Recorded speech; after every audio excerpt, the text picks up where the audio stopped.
Hi friends, welcome back to our channel. మనం ఈరోజు వారాహిదేవి యొక్క చరిత్ర గురించి తెలుసుకుందాం. వారాహి అమ్మవారి చరిత్ర హిందూ ధర్మంలో ఒక అతి గోప్యమైన శక్తివంతమైన విషయంగా పరిగణించబడుతుంది. అమ్మవారు ధన మహావిద్యలో ఒకరైన దండిని, గుహ్య దేవత మరియు శక్తి స్వరూపిణిగా ప్రసిద్ధి చెందారు. ఆమె విశేషంగా తంత్ర, శాక్త, శ్రీ విద్య ఉపాసనలో ఆరాధింపబడే దేవత. వారాహి అమ్మవారి కథ గురించి తెలుసుకుందాం. వారాహి అమ్మవారి చరిత్ర పౌరాణిక గ్రంథాల్లో వివిధ రీతుల్లో వివరించబడింది. ప్రధానంగా ఈమె అష్టమాత్ర కళలో ఒకరు. దుర్గాదేవి యొక్క శక్తి స్వరూపం. శ్రీ లలితా త్రిపుర సుందరి యొక్క సైన్యాధిపతి. వారాహి మాతంగి దేవతతో సంబంధించిన రూపంగా భావించబడుతుంది. శక్తి సాంప్రదాయాల్లో వారాహిని రాజశక్తి అని పిలుస్తారు. రాజ్యపాలన, రాజకీయ విజయం, రహస్య శత్రునాశనం, రక్షణ కోసమే ఆమెను ఆరాధిస్తారు. దేవి భాగవత పురాణం ప్రకారం వారాహి దేవి ఉద్భవ కథ దేవి భాగవతం మరియు లలితోపాఖ్యానంలో ఉంది.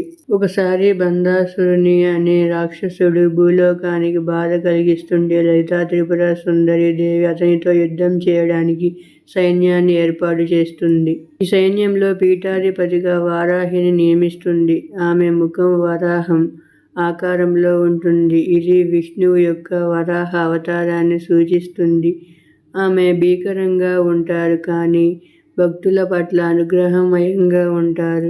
ఆమె నిద్ర దేవత. రాత్రివేళ ఆమెను పూజిస్తారు. ఆమె ఉపాసన చాలా గోప్యంగా జరుగుతుంది.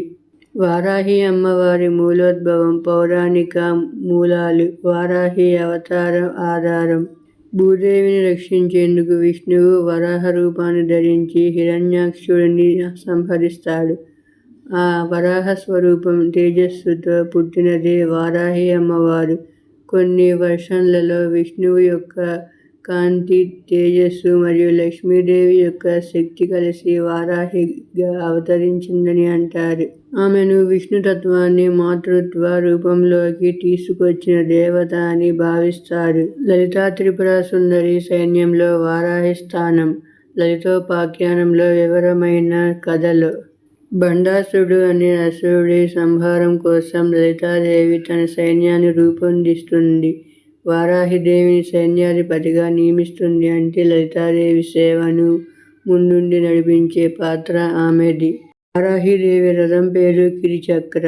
ఆమెతో పాటు శ్యామలాదేవి కూడా ఉండి ఇద్దరూ కలిసి బండాసురుని వినాశనం చేస్తారు. శక్తి మరియు తంత్ర సాంప్రదాయాల్లో వారాహి స్థానం. గుహ్యతంత్ర గ్రంథాలు. శ్రీ విద్యా తంత్రాలు. వారాహిదేవి శ్రీ విద్యా తంత్రంలో అత్యంత కీలక పాత్రలో ఉంటుంది. గుహ్య ఉపాసనలో అమ్మవారు రాత్రివేళ పూజించబడతారు. ఆమెను పూజించడం ద్వారా రాజయోగం, రాజకీయ విజయం, అంతర్గత శక్తుల విజ్ఞానం, శత్రు సంహారం వంటి ఫలితాలు పొందుతారు. ఆనంద భైరవి, మాతంగి, వారాహి వంటి దేవతలు మానసిక, అగ్ని, వాక్కు శక్తుల నిర్వాహకురాలుగా చెప్పబడతారు.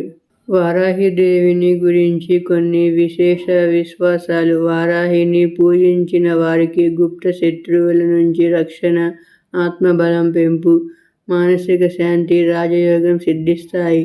తంత్రంలో వారాహిని ఉగ్రచండీ రూపంలో లేదా సౌమ్య విగ్రహంలో పూజిస్తారు.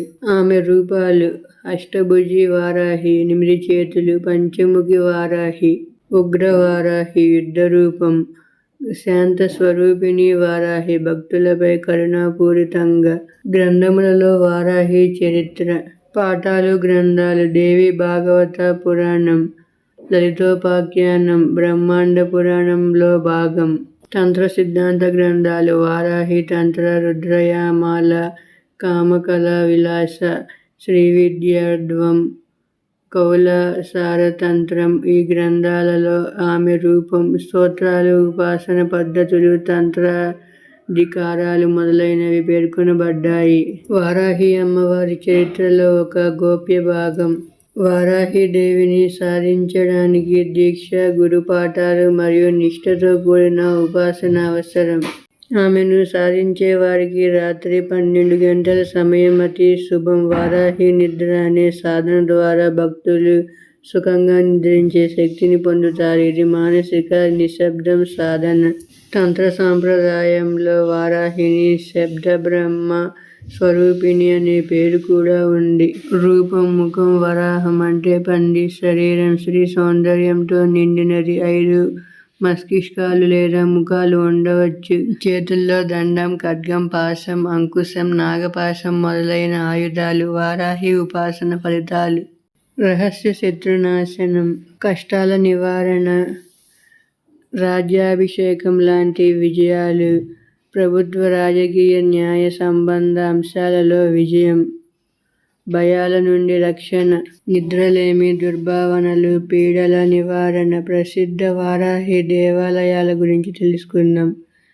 శ్రీ మాతా వారాహి దేవాలయం తంజావూరు, హైదరాబాద్. అల్వాల్లోని వారాహి దేవాలయం, కర్ణాటక, తమిళనాడులో కొన్ని గుప్త ఆలయాలు. వారాహి పూజ విధానం గురించి తెలుసుకుందాం. సాధారణంగా రాత్రి 9 గంటల తర్వాత పూజ జరుగుతుంది. శుక్లపక్ష అష్టమి లేదా కృష్ణపక్ష అష్టమి రోజులలో పూజను ప్రారంభిస్తారు. నవరాత్రులలో వారాహి ఉపాసనకు ప్రత్యేక స్థానం ఉంది. ఆమెకు నైవేద్యంగా ఉల్లిపాయలు లేకుండా వండిన అన్నపానాలు, పులిహోర, సౌందర్య పానకాలు, జీడిపప్పు, ద్రాక్ష మొదలైనవి. ముఖ్య మంత్రాలు: ఓం హ్రీం గ్లౌం హూం నమః, ఓం వారాహ్యై నమః, శ్రీ వారాహి ద్విపద స్తోత్రం, వారాహి సహస్రనామావళి, శ్రీ వారాహి చతుర్వింశతి నామావళి. వారాహిదేవి చరిత్ర ఒక సామాన్య దేవత కథ మాత్రమే కాదు. ఇది రహస్యతత్వం, అంతర్గత శక్తి వికాసం మరియు రాజయోగ సాధనకు మూలం. ఆమె చరిత్రను అర్థం చేసుకోవాలంటే భక్తితో పాటు తాంత్రిక విజ్ఞానం కూడా అవసరం. ఈ వీడియో మీకు నచ్చినట్లయితే వీడియోకి ఒక లైక్ చేసి ఛానల్ని సబ్స్క్రైబ్ చేసుకోండి ఫ్రెండ్స్. Okay, bye.